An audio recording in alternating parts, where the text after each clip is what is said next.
Thiruvananthapuram വട്ടപ്പാറയിലെ മരുതൂരിൽ KSRTC ബസ്സും ലോറിയും കൂട്ടിയിടിച്ച് അപകടമുണ്ടായി. 20 പേർക്ക് പരിക്കേറ്റുവെന്ന് ഞങ്ങളുടെ പ്രതിനിധി ഈ സംഭവ സ്ഥലത്ത് നിന്ന് അറിയിക്കുന്നു. തിരുവനന്തപുരത്ത് നിന്നും കോട്ടയത്തേക്ക് പോയ KSRTC ബസ്സാണ് അപകടത്തിൽപ്പെട്ടുപോയത്. MG പ്രതീഷ ഈ അപകടം നടന്ന സ്ഥലത്ത് നിന്ന് മരുതൂരിൽ നിന്ന് തത്സമയം ചേരുകയാണ്. പ്രതീഷ്, നമുക്കൊരു സുപ്രഭാതം പറയാൻ പറ്റാത്ത ഒരു അപകടത്തിൻ്റെ നടുവിലാണ് നിൽക്കുന്നതെന്നറിയാം. ലേറ്റസ്റ്റ് വിവരങ്ങൾ എന്താണ്? ഈ പരിക്ക് പറ്റിയവരുടെ നില എന്താണ്? അവരെ ഏത് ആശുപത്രിയിലേക്കാണ് കൊണ്ടുപോയിരിക്കുന്നത്? കൂടുതൽ വിവരങ്ങൾ.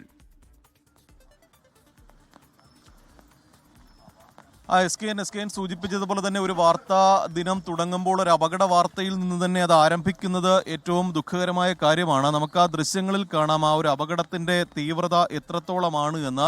തിരുവനന്തപുരത്ത് നിന്ന് പത്തനംതിട്ട ഭാഗത്തേക്ക് പോയ KSRTC ബസ്സും ഒരു നാഷണൽ പെർമിറ്റ് ലോറിയും കൂട്ടിയിടിച്ചാണ് അപകടമുണ്ടായത്. തിരുവനന്തപുരം മണ്ണന്തലയ്ക്ക് സമീപം മരുതൂരിലാണ് ഈ അപകടമുണ്ടായിട്ടുള്ളത്. ഈ അപകടത്തിൽ KSRTC ബസ്സിൻ്റെയും ലോറിയുടെയും മുൻഭാഗം പൂർണ്ണമായും തകർന്ന് പോയിട്ടുണ്ട്.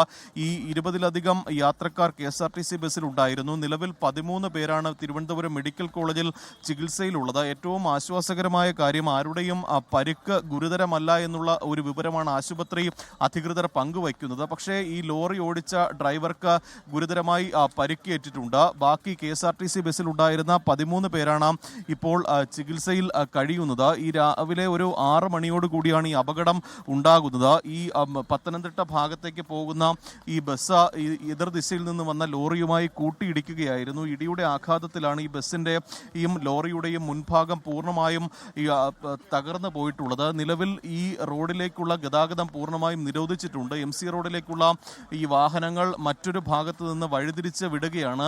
ഈ റോഡിന് നടുവിൽ കുടുങ്ങിയ ഈ ബസ്സും ലോറിയും ഇവിടെ നിന്ന് നീക്കം ചെയ്യാനുള്ള ഒരു ശ്രമമാണ് ഫയർഫോഴ്സ് ഉദ്യോഗസ്ഥരുടെയും പോലീസിൻ്റെയും ഭാഗത്ത് നിന്ന് നടക്കുന്നത്. നമുക്ക് ഈ കുറച്ച് നാട്ടുകാരുണ്ട്, അവരോട് കൂടി ചോദിക്കാം, എങ്ങനെയാണ് ഇങ്ങനെ അപകടം ഉണ്ടായത്? എപ്പോഴായിരുന്നു? അല്ല, ഇത് ഇന്ന് വെളുപ്പിനുണ്ടായ അപകടമാണ്. ഇതിവിടെ സ്ഥിരമായിട്ടുള്ളതാണ്.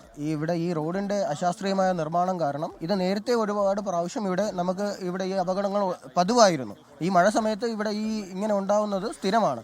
ഇത് വലിയ അപകടമായതുകൊണ്ടാണ് ഇതിപ്പോൾ നിങ്ങൾ ചാനൽസും ബാക്കിയുള്ളതും കവറേജ് ചെയ്യുന്നത്. അങ്ങനെയല്ല, ഒരുപാട് നാളത്തെ നാട്ടുകാരുടെ ആവശ്യമാണ്.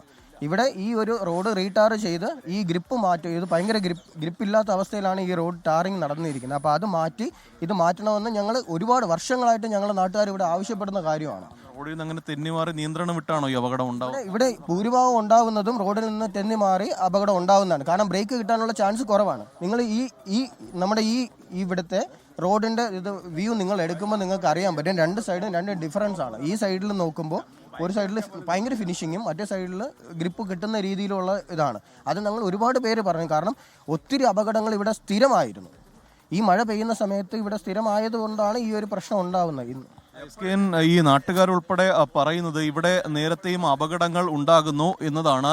എന്തായാലും ഈ അപകടത്തിൽപ്പെട്ട ഈ വാഹനങ്ങൾ ലോറിയും KSRTC ബസ്സും അല്പസമയത്തിനകം തന്നെ ഇവിടെ നിന്ന് നീക്കം ചെയ്താൽ മാത്രമേ MC റോഡ് വഴിയുള്ള റോഡ് ഗതാഗതം പുനഃസ്ഥാപിക്കാൻ കഴിയുകയുള്ളൂ. നിലവിൽ മെഡിക്കൽ കോളേജുമായി ഇപ്പോഴും ബന്ധപ്പെടുന്നുണ്ട്. ഈ പരിക്കേറ്റവരുടെ നില ഗുരുതരമല്ല എന്നുള്ള വിവരം തന്നെയാണ് ആശുപത്രി അധികൃതർ അവസാന നിമിഷവും അറിയിക്കുന്നത്. ഇനി ഈ അപകടത്തിലേക്ക് നയിച്ചതിന്റെ കാരണം, ആരുടെ ഭാഗത്താണ് വീഴ്ച സംഭവിച്ചത് എന്നത് ഉൾപ്പെടെയുള്ള കാര്യങ്ങളിൽ വിശദമായ അന്വേഷണം നടത്തും. പക്ഷേ ആദ്യഘട്ടത്തിൽ ഈ അപകടം പറ്റിയ വാഹനങ്ങൾ ഇവിടെ നിന്ന് നീക്കം ചെയ്യുന്ന നടപടികളാണ് പുരോഗമിക്കുന്നത്. അതിന് പിന്നാലെ തന്നെ അപകടത്തിന്റെ കൃത്യമായ കാരണം അന്വേഷിക്കുമെന്നും പോലീസ് അറിയിച്ചിട്ടുണ്ട്.